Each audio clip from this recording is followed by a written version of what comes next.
민주주의 회복력을 전 세계에 드높이 보여준 국민 여러분께 거듭 감사드립니다. 이승만 이후 처음으로 국회는 국민께 드리는 감사문을 채택했습니다. 민주주의를 위한 우리 국민의 열정과 헌신은 세계 민주주의 역사의 모범으로 길이 남을 것이라 확신합니다. 재보궐선거의 원인을 제공한 국민의힘은 대선 후보를 낼 자격이 없습니다. 윤석열 파면에 따른 대통령 보궐선거에 무려 4,949억 4,200만 원의 비용이 소요된다는 국회 예산정책처의 추계가 있습니다.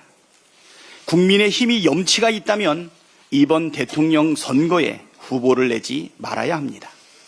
이번 보궐선거는 국민의힘에게 전적인 책임이 있습니다. 국민의힘은 1호 당원 윤석열의 비상계엄 선포 이후 파면에 이르기까지 내내 윤석열을 비호하고 내란에 동조했습니다. 심지어 윤석열을 출당 등 징계조차 하지 않았습니다. 누가 봐도 명백한 내란 동조 정당이자 보궐선거에 가장 큰 책임이 있는 정당 아닙니까? 지난 21대 국회에서 재보궐선거 원인 제공에 대한 책임 및 제재 강화에 관한 법안이 모두 8건 발의됐는데 그중 7건이 국민의힘이 낸 것입니다. 자기 정당과 1호 당원의 잘못 때문에 치러지는 선거에 후보를 내지 않는 것이 국민에 대한 최소한의 도리입니다. 지난 대선 당시 윤석열의 선거법 위반 사건도 수사하고 기소해야 합니다. 윤석열이 선거법 위반으로 당선 무효형을 받기에 충분한 정황과 증거들이 차고 넘치게 쌓여 있습니다. 명태균의 불법 여론조작 부정 선거 의혹, 공천 개입 등은 물론이고 강남의 불법 선거 사무실을 설치 운영했다는 의혹도 있습니다. 김건희가 구약 성경을 모두 외운다고 했던 윤석열의 허위사실 공표 혐의도 야당에 들이댄 것과 똑같은 잣대로 기소해야 되지 않겠습니까? 만일 당선 무효형이 확정된다면 국민의힘이 대선 기간 지원받았던 397억 원의 보조금도 토해내야 합니다. 그것이 국민이 생각하는 공정이고 순리입니다. 한덕수 총리는 헌법 수호와 내란 진압, 공정한 대선 관리라는 엄중한 책임을 다해야 합니다. 당장 헌법 수호를 위해 마흔역 재판관을 즉시 임명하십시오. 혹여라도 대통령 목 헌법재판관을 슬쩍 임명하려는 욕심은 버리십시오.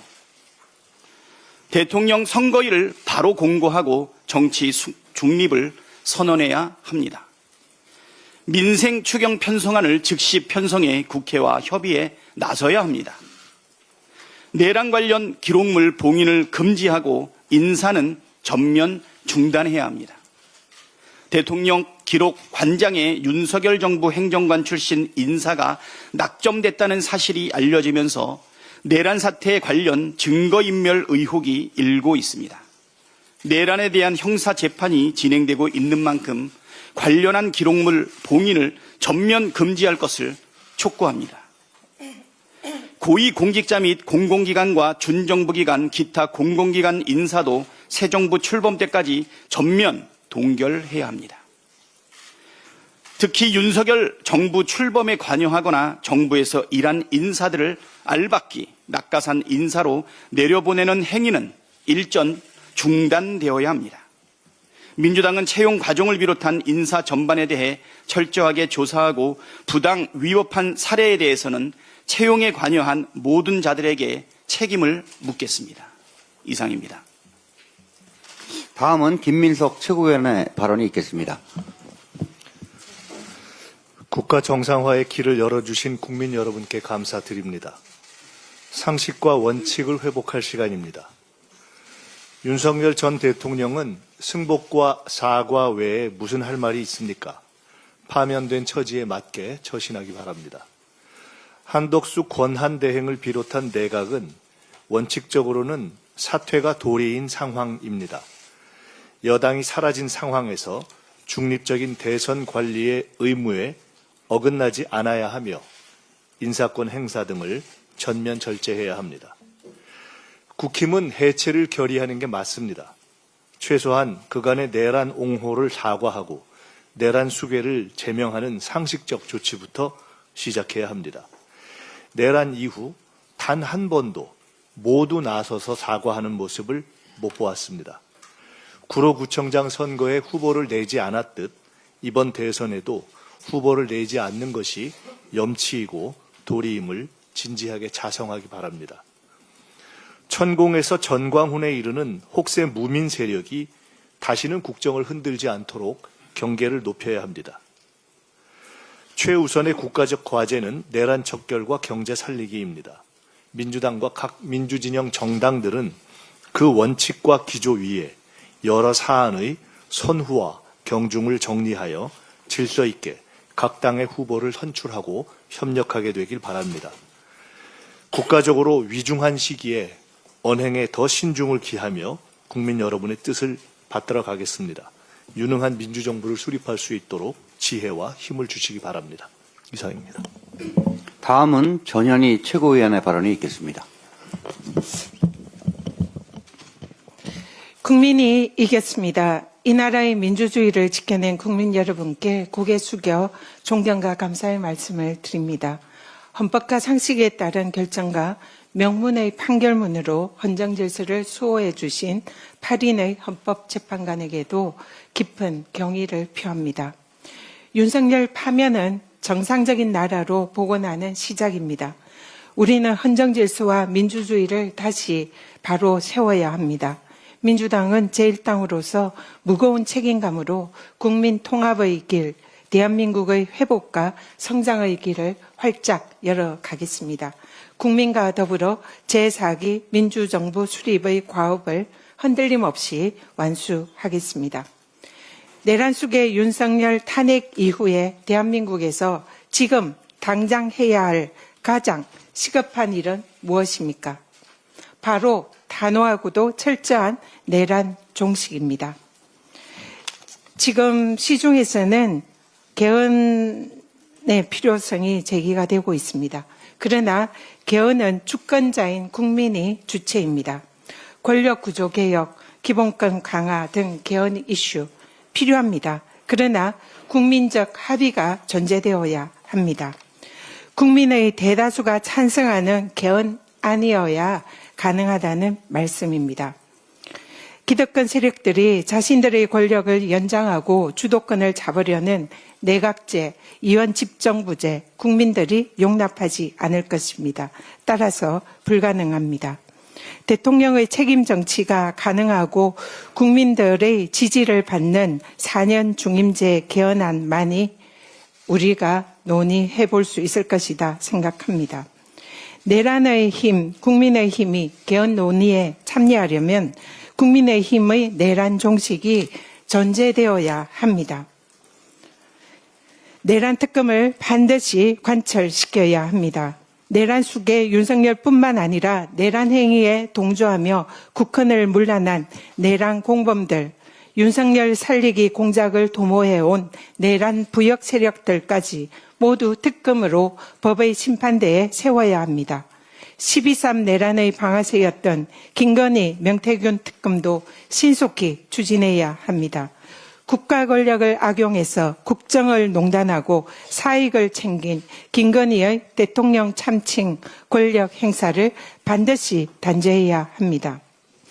헌재가 파면한 내란 수괴를 1호 당원으로 둔 국민의힘은 내란의 힘으로 불려도 부족함이 없습니다. 계엄 해제에 불참하고 윤석열의 탄핵을 반대하고 법원 폭동을 비호하고 사법부의 영장을 부정하고 내란 수괴의 지킴이 역할을 하는 등 위헌 위법 행위를 일삼아 온 국민의힘은 스스로 국헌을 문란한 위헌 정당이 되었습니다. 헌법과 법률을 위반한 국민의힘의 위헌정당 해산 사유는 이미 차고도 넘칩니다. 내란의 힘, 국민의힘, 개헌을 논의하기 전에 1호당은 내란 수괴 윤석열 전 대통령을 즉각 출당 조치하십시오. 대선 후보 공천은 꿈도 꾸지 마십시오. 수백억 혈세 낭비 보궐선거를 자초한 책임이 있는 정당으로서 대선 후보를 내지 않는 것이 그나마 국민들에 대한 정치적 도리입니다. 내란 종식을 위한 내란 특검, 김건희 명태균 특검 통과에 동참하십시오. 국힘이 계속 반성 없이 국민의 명령을 거역한다면 정당 해산의 심판을 각오해야 할 것입니다. 이상입니다. 다음은 한준호 최고위원의 발언이 있겠습니다. 지난 4월 4일 윤석열의 대통령직 파면 이후 처음 열리는 공개 최고위원회입니다. 빛의 혁명을 이끌어주신 국민 여러분, 정의로운 심판으로 대한민국의 법치주의와 민주주의를 지켜주신 헌법재판관 여러분, 또 혼신의 힘을 다해서 탄핵 심판에 임해주셨던 탄핵소추단 여러분께 경의를 표합니다. 내란 속에 윤석열이 파면되자마자 세상은 빠르게 일상으로 돌아가고 있습니다. 하지만 달라진 것은 대통령 파면뿐이라는 역설적 진실을 직시해야 합니다. 윤석열은 헌법재판소의 파면 선고 즉시 대통령직을 잃고 자연인이 되었습니다. 하지만 아직도 한남동 관저를 꿰차고 앉아서 상황 정치를 이어가고 있습니다. 선고 직후에는 국민의힘 권영세 비대위원장과 권성동 원내대표가 관저를 찾았고 나경원 의원도 불려가 윤석열과 1시간가량 차담을 했다고 합니다. 그런 가운데 윤석열을 어제 국민변호인단을 향한 메시지를 내서 늘 여러분 곁을 지키겠다라는 허튼 소리를 했습니다. 당장 일주일 뒤인 14일에 내란 우두머리 혐의 형사재판의 첫 공판이 예고돼 있고 수사받아야 할 사안도 한두 가지가 아닙니다.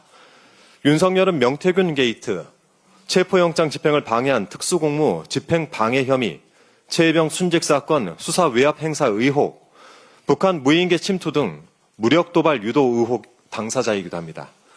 배우자 김건희는 하나하나 거론하기에는 입이 아플 정도인데 최근 도이치모터스 주가 조작 사건 일당 전원이 유죄를 확정지은 만큼 김건희도 재수사해야 한다는 요구가 고개를 들고 있습니다. 서초동 사저든 병산리 금싸라기 땅에 진작 지어둔 창고든 어디로 가든 상관없으니 관저를 즉시 비우기 바랍니다.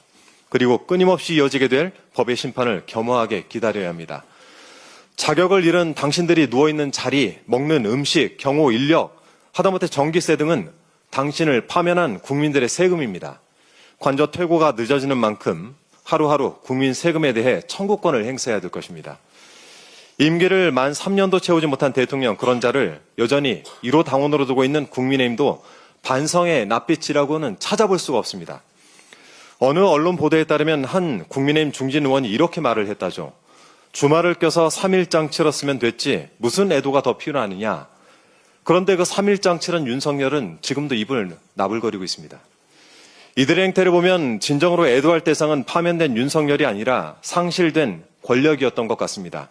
사흘 만에 탈상하고 그 즉시 정권 재창출에 뛰어든 국민의힘의 모렴치가 매우 꼴사납습니다. 일요일이었던 어제 국민의힘 중진들이 줄줄이 회동을 하고 의원총회까지 열었습니다. 이날 의총에서 국민의힘 기존 당 지도부에 대한 재신임을 박수로 취임을 했다고 합니다.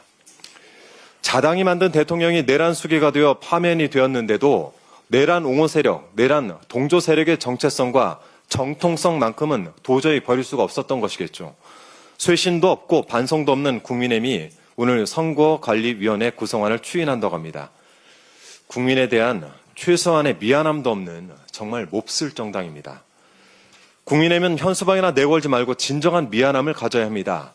이 파면 선거부터 오늘까지 그 짧은 시간 동안 국민의힘이 보여준 모습을 보면 아무래도 책임을 어떻게 다해야 되는지 잘 모르는 것 같아서 제가 가이드가 될 만한 내용들을 국민의힘이 좀 제안을 드리기 위해 영상을 준비했습니다. 영상을 먼저 보시죠. 탄핵이 되면 당으로서는 어떤 일이 생깁니까? 탄핵되면 그 탄핵당한 당은 차기 대선을 포기해야 됩니다. 그거는 막을 수가 없습니다. 분위기를 국민 여론을 그래 몰고 가고 그 당시에 보수 우파진영 언론도 전부 그런 식으로 다 넘어가 버렸는데 어떻게 선거가 되겠습니까? 그 정권을 혼납하는 거지. 당이 없어지는 거지. 한 번 더 그러면. 한 번 더 그러면 당이 없어지는 거지. 좀 가이드라인이 됐습니까? 이 가뭄에 콩나듯이 오른말을 하는 홍준표 대구시장이 작년 9월 10일 자신의 유튜브 채널에 올렸던 영상입니다. 책임은 저 영상처럼 지는 겁니다. 더불어민주당은 내란 세력을 완전히 청산해 나가도록 하겠습니다. 그것이 빛의 혁명이 주체이신 주권자 국민께서 민주당에 명령하신 과제입니다. 이상입니다. 다음은 김병주 최고위원의 발언이 있겠습니다. 네, 윤석열에 대한 헌법재판소의 전원일치 파면 결정이 내려진 지 나흘째입니다. 그런데도 윤석열은 여전히 승복하지 않고 있습니다. 도리어 극단 세력을 선동하며 사회적 갈등을 부추기고 있습니다. 탄핵 반대 단체인 국민변호인단에게 늘 여러분 곁을 지키겠다며 현실이 힘들어도 결코 좌절하지 말라고 했습니다. 우리 국민이 누구 때문에 힘들었습니까? 누가 유발했습니까? 그런 자가 좌절하지 말라고요. 역시나 윤석열은 후한무치의 끝판왕입니다. 어이가 없을 뿐 아니라 분노스럽습니다. 윤석열 그 자체가 분노 유발자나 다름없습니다. 헌법재판소의 만장일치 결정에 승복하지 않은 것은 민주주의와 법치주의의 근간을 흔드는 심각한 도전입니다. 수사기관에 촉구합니다. 윤석열의 재구속을 포함한 법적 조치를 서둘러 주십시오. 국정 안정을 위한 가장 빠르고 유일한 길은 윤석열 재구속뿐입니다. 이런 가운데 국민의힘마저 염치를 팔아먹었습니다. 국민의힘 지도부는 내란 속의 윤석열을 찾아가 머리를 조아리고 대선 승리를 다짐했습니다. 무슨 염치로 대선 출마와 승리를 운운합니까? 그럴 자격이 있습니까? 이번 대선의 귀책 사유가 누구에게 있습니까? 이처럼 국민의힘은 내란 세력을 옹호하며 여전히 국민을 기만하고 있습니다. 윤석열 파면 직후 국민께 진심으로 사과드린다고 했던 권영세 비대위원장의 발언은 결국 양두구육에 불과했던 셈입니까?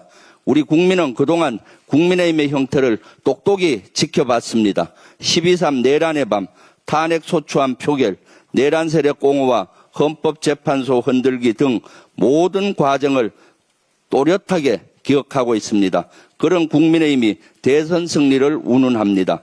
어이도 없고 화가 납니다. 손바닥으로 하늘을 가릴 수는 없습니다. 내란 정당에게 남은 미래는 국민의 냉엄한 심판입니다. 먼저 국민 앞에 진정성 있게 사과하십시오.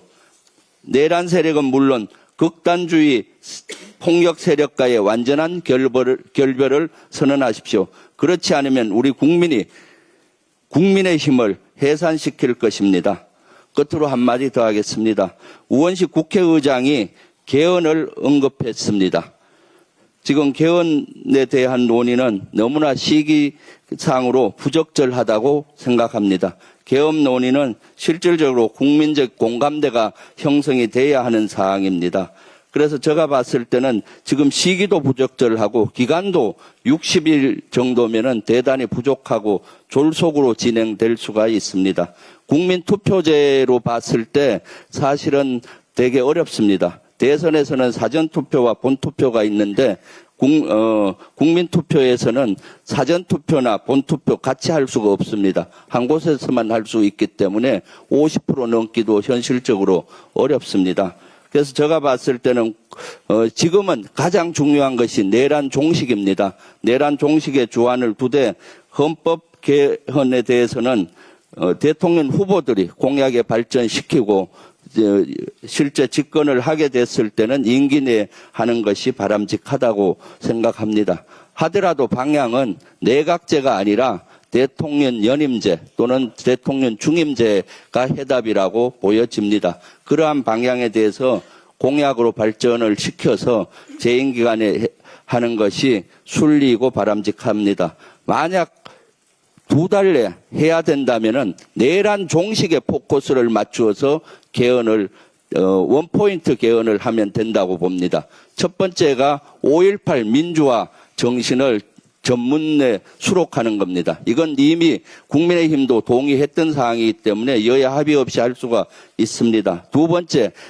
계엄을 종식시키기 위해서 헌법의 계엄 요건을 강화시켜야 합니다. 지금 헌법으로서는 제2, 제3의 계엄을 또 쉽게 할 수가 있게 되어 있습니다. 그런 계엄 요건 강화는 국민의힘도 동의할 걸로 보고 있습니다. 지금 국방위에서 계엄법에 대해서 개정을 논의하고 있는데 개정을 하려고 하다 보니까 헌법과 충돌이 많이 됩니다. 그래서 계엄 강화, 요건 강화를 계엄법에 한다면 이 두 가지는 60일 이내에 저는 충분히 할 수 있다고 봅니다. 그렇지만은 지금은 무엇보다도 내란 종식에 집중해야 될 시기라고 보여집니다. 이상입니다.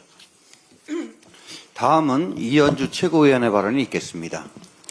네, 과거에 위헌정당 해산 심판 사건에서 통합진보당에서는 그 이석기 당원을 제명하지 않았다라는 이유가 그 위헌정당 해산 사유 중에 하나로 있습니다. 국민의힘에서는 100번 양보해서 그 전까지는 명확하지 않았다 하더라도 4월 4일 윤석열이 내란이 원인 행위로 인해서 파면이 되었습니다. 그러니까 하루속히 제명을 해서 위헌정당으로 될 수 있는 그런 위험 상황을 빨리 회피하지 않으면 매우 심각한 상황이 올 수 있다라는 것을 경고를 합니다. 스스로 이런 위헌정당의 이런 상황을 해소하지 않은 상태에서 개헌 논의를 국민의힘과 할 수 있느냐, 이 문제에 대해서 상당히 회의적인 생각을 하지 않을 수가 없습니다. 빨리 출당 조치를 하기 바랍니다. 정치적 불확실성이 4월 4일 헌재 판결로 인해서 재건은 됐지만 트럼프발 관세 전쟁의 현실화로 경제 회복에 한계가 있습니다. 관세 전쟁으로 지난주에 미국 장이 급락해서 무려 1경원 가까이 공중으로 휘발되었다고 합니다. 한국은 이미 FTA, 한미 FTA로 무관세 관계인데도 불구하고 트럼프 정부는 한국의 높은 비관세 장벽을 근거로 상호 관세를 부과하였습니다. 그러나 그 근거가 빈약한 데다가 한국은 말씀드린 대로 미국과 전면 무관세인데 비해서 일본은 오히려 부분적인 무관세입니다. 이렇게 또 비관세 장벽도 한국보다 더 광범위합니다. 그런데 한국보다도 1% 낮은 24%의 상호관세를 발표를 했습니다. 논리적으로 설득력이 매우 약하다 이렇게 생각을 합니다. 지금 보면 비전략, 노동집약 산업 같은, 그러니까 패션업체 이런 데도 타격이 꽤 있는 것 같습니다. 동남아에 OEM 생산 기지를 둔 한세실업, 세아, 또 영원무역, JS 화승 같은 패션업체가 굉장히 큰 타격을 입고 있는 것 같은데, 현실적으로 미국 내에 이런 의료산업 같은 제조 경쟁력이 있기가 어렵습니다. 그런데도 이렇게 상호관세 대상이 되는 것은 이 경우에는 동남아에서 생산하기 때문에 오히려 경우에 따라서는 훨씬 더 높은 관세를 물게 될 가능성도 있는데, 이것이 미국의 국내 물가만 올리지 않을까 이런 우려가 됩니다. 또한 우리나라의 전략산업의 경우에는 한국이 세계 시장에서 중국을 대체하는 유력한 경쟁국인 경우가 많습니다. 동맹국 한국이 전략산업의 제조 경쟁력이 강하고 미국과의 교역 규모가 크다는 것은 그만큼 상호 신뢰도 크고 전략적 필요성, 전략적 가치가 큰 동맹국이란 얘기입니다. 그런데도 이러한 전략적 고려 없이 교역 규모와 제조 경쟁력만으로 불이익을 받는다면 한미 간의 상호 신뢰가 흔들릴 수밖에 없다, 이렇게 생각합니다. 한편 우리 정부는 한국에 미친 영향에 대해서 그게 어떤 제품인지 어디서 생산하는지에 따라서 달리 면밀히 봐서 동종 품목의 또 미국의 경쟁사, 현재 경쟁사 비교해서 종합대책을 세워야 할 것입니다. 탄핵 기간 동안 정부의 컨트롤타워 리더십 부재 상황에서 이렇게 기업들이 또 개별적인 대응 노력을 기울인 점에 대해서 안타깝고 한편으로는 진심으로 감사하게 생각합니다. 기업별로 고민이 있을 수 있겠으나 지금처럼 자국우선주의 바탕한 국가 간의 치열한 관세 전쟁 중에 국가 경제 생존을 위해서는 국가와 기업, 국민이 하나가 된 전략적 대응이 기묘합니다. 그런데 개별 기업의 섣부른 선물 보따리가 자칫 국가 차원의 패키지 대응 전략의 차질을 가져올 수 있음을 유념해 주시기 바랍니다. 우리도 조선, 반도체, 에너지, AI 협력 등 나름의 카드도 있고 또 선물 보따리는 최대한 신중하게 풀어야 협상 카드가 될 수 있습니다. 얼마 전에 현대차 그룹에서 트럼프 대통령을 만나 약 31조 원 규모의 미국 투자를 발표하고 최근에는 자동차 관세, 상호 관세 25% 부과에도 불구하고 가격 인상을 하지 않겠다는 발표까지 단독으로 한 바 있습니다. 또한 미국 현지에서 120만 대를 생산하겠다는 발표로 한국 공장에서의 생산 규모가 급감하지 않을까, 우리 노동자들이나 현지 이전이 어려운 2, 3차 부품 협력 업체들은 지금 절망하고 있습니다. 그런데 설사 최종 양산차의 현지 생산이 이루어지더라도 관련 전후방 산업의 수출이 제대로 병행만 된다면 그게 나쁜 게 아닐 수도 있습니다.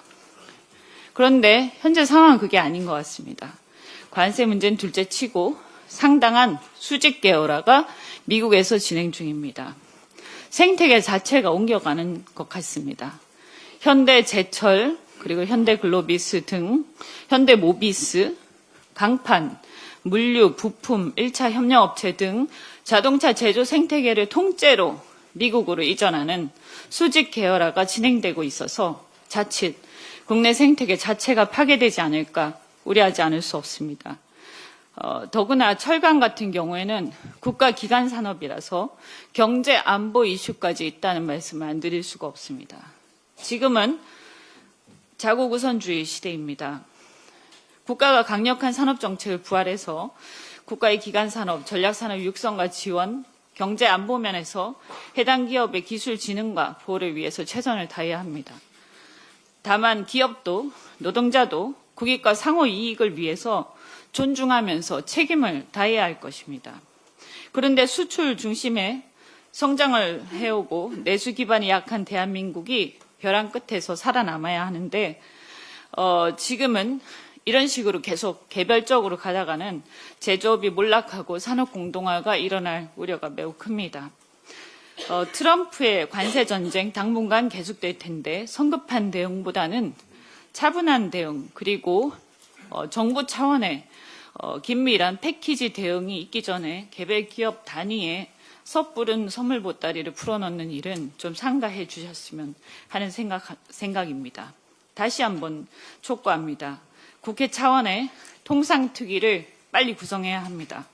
정부가 국회와 공감대 속에서 통상협상을 하도록 여야를 떠나서 국회가 힘을 실어주고 차기 정부에 부담 주지 않도록 국회 차원의 통상위원회를 조속히 구성하고 운영해야 합니다. 정치적 불안정으로 국익이 이 이상 훼손되어서는 안 됩니다. 매우 절박합니다. 부탁드립니다. 이상입니다. 다음은 송순호 최고위원의 발언이 있겠습니다. 예, 국민이 이겼습니다. 위대한 국민의 승리입니다. 헌법재판소가 8대0 만장일치로 윤석열 파면을 선고했습니다. 피청구인 대통령 윤석열을 파면한다라는 한 문장을 듣기 위해 온 국민이 123일을 불안과 공포로 불면의 밤을 지새웠습니다. 준엄한 국민의 명령을 받들어 헌법재판관 8인의 정의로운 결정에 경의를 표합니다. 현직 대통령의 탄핵은 다시는 없어야 할 대한민국 헌정사의 비극입니다. 그러나 또한 세계 역사상 국민들이 무도한 권력을 광장에서 비폭력적 응원봉으로 제압한 예는 대한민국이 유일합니다. 촛불혁명에 이어 빛의 혁명으로 우리 국민은 이 땅의 민주주의를 극적으로 부활시켰습니다. 12.3 개헌과 내란 이후 여의도에서, 남태령에서, 한남동에서, 광화문에서 그리고 전국 각지의 광장에서 헌법과 민주주의를 지켜냈습니다. 윤석열을 파면하고 헌정질서를 지킬 수 있었던 것은 모두가 국민 여러분 덕분입니다. 우리 국민들은 12.3 비상계엄과 내란 사태를 겪으면서 민주주의란 저절로 지켜지는 것도 저절로 오는 것도 아니라는 것을 뼈저리게 경험했습니다. 헌재의 윤석열 파면 선고로 123일간 유린당한 헌정질서와 민주주의가 회복되고 있지만 내란은 여전히 진행형입니다. 내란 속의 윤석열은 여전히 개헌과 내란에 대한 사과와 반성은 없고 헌재 결정을 승복한다는 메시지조차 없습니다. 오히려 대통령직에서 떠났지만 좌절하지 말고 힘내라. 늘 여러분 곁을 지키겠다며 극렬 지지층을 선동하고 있습니다. 더 나아가 국민의힘이 대선에서 승리하길 바란다며 내란의 연장을 포기하지 않고 있습니다. 내란 세력들은 여전히 헌재의 결정을 승복할 수 없다. 국민 저항권을 발동해야 한다. 윤석열 대통령을 다시 찾아와야 한다는 주장을 하고 있습니다. 이는 헌재 결정에 대한 불복이며 명백한 내란 선동입니다. 우리는 내란 종식을 위해 잠시도 멈출 수 없고 흔들려서도 안 됩니다. 내란 수교의 윤석열 사법적 단죄는 말할 것도 없고 위헌 불법적 개헌과 내란에 부역한 자들에 대한 책임을 끝까지 물어야 합니다. 지금도 헌법적 의무를 방기하고 있는 한덕수 총리와 최상목, 내란 선동에 앞장선 내란당 국민의힘을 심판해야 합니다. 발본색원 일벌백계, 헌정 파괴에는 용서도 관용도 없다는 것을 역사의 이정표에 길이 남겨야 합니다. 그래야 쿠데타와 내란이 반복되지 않습니다. 내란 속에 윤석열이 버젓이 거리를 할부하고 있습니다.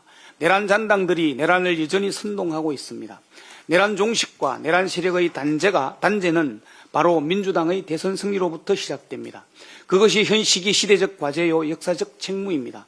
지금은 내란 종식과 내란 세력 단죄를 위해 총매진할 때입니다. 이상입니다. 다음으로 홍성국 최고위원의 발언이 있겠습니다. 윤석열은 떠났지만 우리 경제는 여전히 윤석열이 만들어 놓은 늪 속에서 허우적대고 있습니다. 가계부채 하나도 해결 안 됐습니다. 중소기업의 경영 환경은 더욱 어려워졌고 대기업은 관세전쟁과 과학기술 패권전쟁 속에서 빠르게 밀려나고 있습니다. 주가는 하락하고 부동산은 강남 등 서울 일부 지역만 제외하고서는 양극화가 심화되고 있습니다. 민간 소비, 설비 투자, 건설 투자, 수출 모두 구조적 침체에 빠져 있습니다. 상황이 이러하니까 거의 모든 경제 지표는 2008년 글로벌 금융위기라든가 어떤 지표는 IMF 수준까지 지금 떨어진 게 현재의 상황입니다. 이런 경제 상황은 윤석열의 집권기 내내 이어진 정책 실패에 누적된 결과입니다. 여기에 내란 사태가 가세하면서 우리 경제는 길을 잃고 있고 그 피해는 고스란히 우리 국민들이 현찰로 부담하고 있는 게 현재 상황입니다. IMF 외환위기 당시에는 원인이 비교적 단순했습니다. 외환보유고를 늘려서 국가 부도를 막고 기업의 부채 비율을 낮추는 것이었습니다. 그러나 지금은 경제의 모든 분야가 심각한 중병에 걸려 있습니다. 어느 곳 한 곳 성한 데가 없습니다. 이런 중차단 상황에서 대선을 치르는 다시 2개월간의 과도기가 눈앞에 있습니다. 이런 상황에서 내란 속의 윤석열은 헌재의 승복 없이 여러분의 곁을 지키겠다 하면서 다시 국민을 갈라치고 있고 새로운 혼란을 만들어가고 있습니다. 엎친 데 덮친 격입니다. 지난 주말 세계 최대 투자은행인 JP모건은 올해 미국 경제 성장률을 기존의 1.3에서 마이너스 0.3으로 한 방에 마이너스로 낮췄습니다. 오늘 우리나라 주가가 5% 이상 하락하고 있고 환율은 저게 지금 멈춰 있는데요. 1,468원대까지 그러니까 내란 이전 수준으로 탄핵 파면 이전 수준까지 올라가 있습니다. 이 얘기는 뭐냐면 새로운 혼란을 만들지 모른다는 생각들을 많은 투자가들이 갖고 있다는 얘기죠. 그래서 오늘 장이 시작한 지 1시간 30분 만에 외국인들이 1조 원 이상 한국 시장에서 투매를 하고 있는 게 현재의 상황입니다. 지금 이 순간에 국민 여러분들의 마음은 매우 아프고 힘들고 과연 막막한 이런 상황이 지금 나오는 이런 상황이 아닐까라는 생각입니다. 지금은 이런 한국 경제를 살리기 위해 함께 머리를 맞대도 해법을 찾기 어려운 상황입니다. 솔직히 이런 부분은 인정을 해야 됩니다. 추경, 대미 통상외교, AI 투자 등 촌각을 다투는 문제를 대선 후로 미룰 정도로 우리 경제는 여유가 없습니다. 정부는 즉각 행동에 나서기를 촉구합니다. 민주당은 경제를 살리기 위해서는 모든 협조와 노력을 함께 기울이겠습니다. 경제는 민주당입니다. 끝으로 이재명 당대표의 발언이 있겠습니다. 네, 우리 홍성국 최고위원이 말씀하신 것처럼 경제 상황이 정말 심각합니다. 주가가 폭락하고 환율이 또 폭등하고 있습니다. 저게 전광판에는 숫자로 나타나지만 저 숫자가 의미하는 바는 민생 현장에 우리 국민들이 엄청난 고통을 겪고 있다는 것을 의미합니다. 대책이 없다면 모르되 대책이 있습니다. 이럴 때 정부가 필요합니다. 이럴 때 재정의 역할이 필요합니다. 대체 뭘 하는지 모르겠습니다. 지금 몇 달째 이러고 있어요. 추경하자, 또 하겠다, 검토하겠다 한 지가 지금 몇 달째입니까? 제가 최상목 부총리 쪽으로부터 내가 들은 바로는 재정 조기 집행을 해보고 1분기 지난 다음에 추경을 뭐 해보겠다는 얘기를 제가 1월 달쯤에 들었어요. 그리고 그 후에 한국은행도 추경이 필요하다고 했고 또 정부에서도 추경하겠다 또 검토하겠다 얘기를 했습니다. 그런데 소식이 없어요. 대체 뭐 하고 있습니까?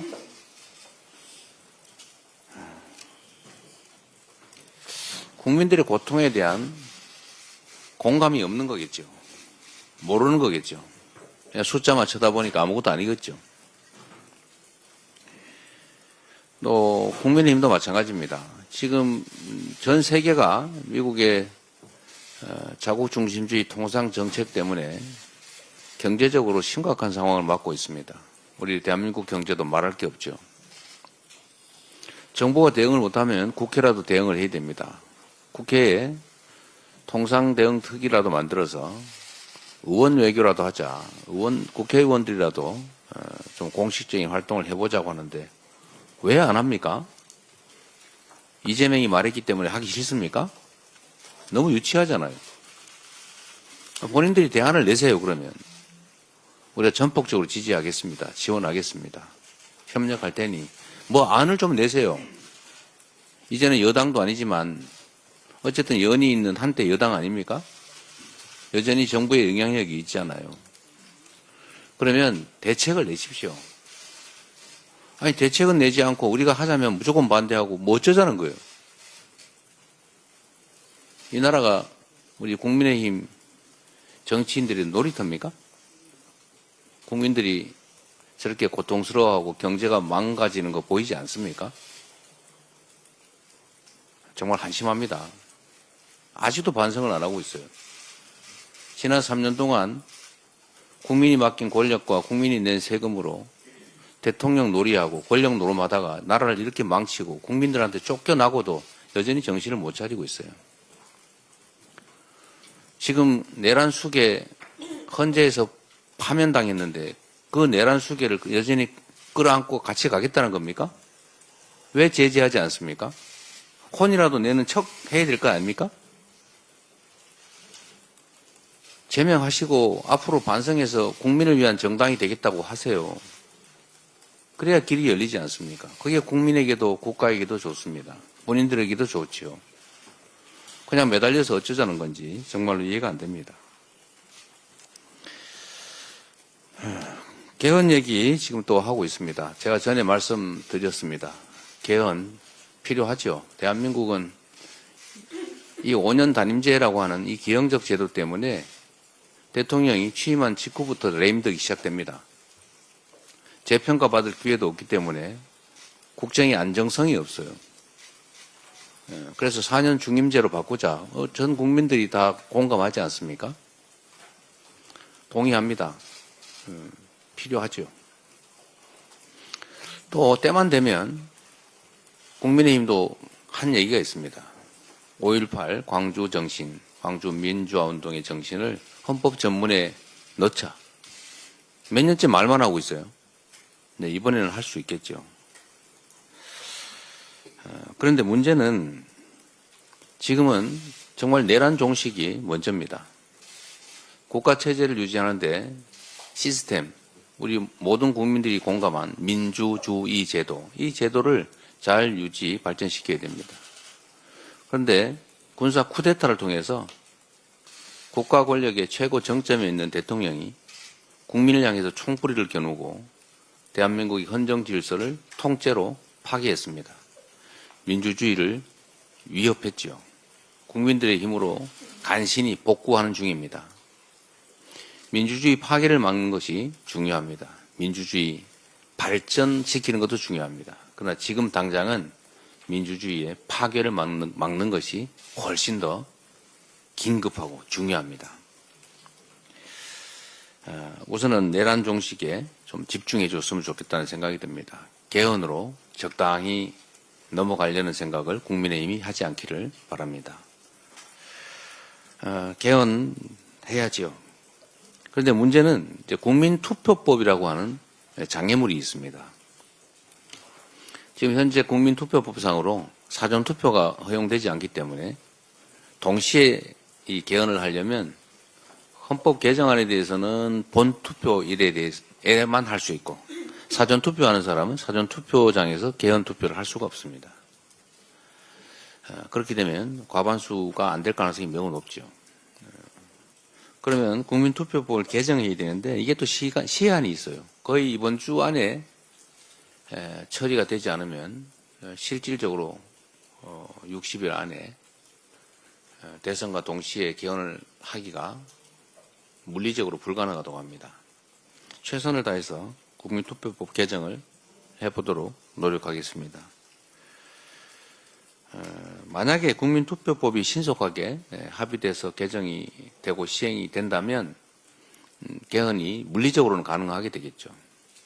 그런데 이 개헌 문제를 가지고 일부 정치 세력들이 기대하는 것처럼 논점을 흐리고 내란의 문제를 이 개헌 문제로 덮으려고 하는 그런 시도를 하면 안 되겠습니다.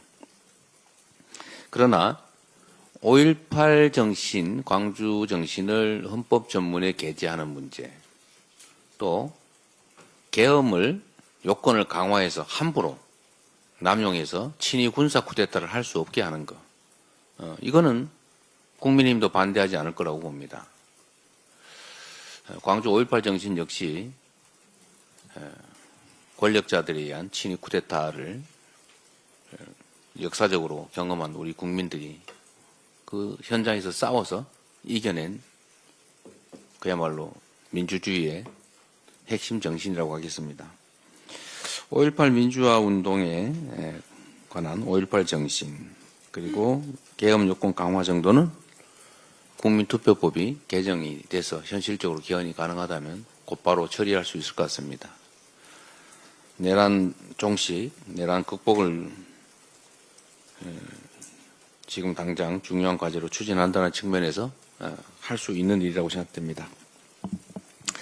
그 외에 대통령의 4년 연임제 또는 중임제, 또 감사원의 국회 이관, 또 국무총리 추천 문제, 추천제 도입, 또 결선투표제, 자치분권 강화, 또 국민의 기본권 강화, 이런 것들은 매우 논쟁의 여지가 커서 실제로 결과는 못 내면서 논쟁만 격화되는, 또 어쩌면 국론 분열의 원인이 될 수도 있습니다.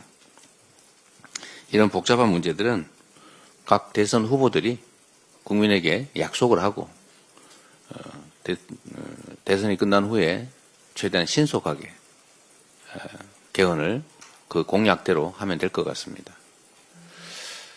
결론적으로 말씀드리면 지금은 개헌도 중요하지만 민주주의, 더 나은 민주주의도 중요하지만 민주주의의 파괴를 막는 것, 파괴된 민주주의를 회복하는 것, 내란 극복이 훨씬 더 중요한 과제다라는 점에 초점을 맞춰주시기를 부탁드립니다.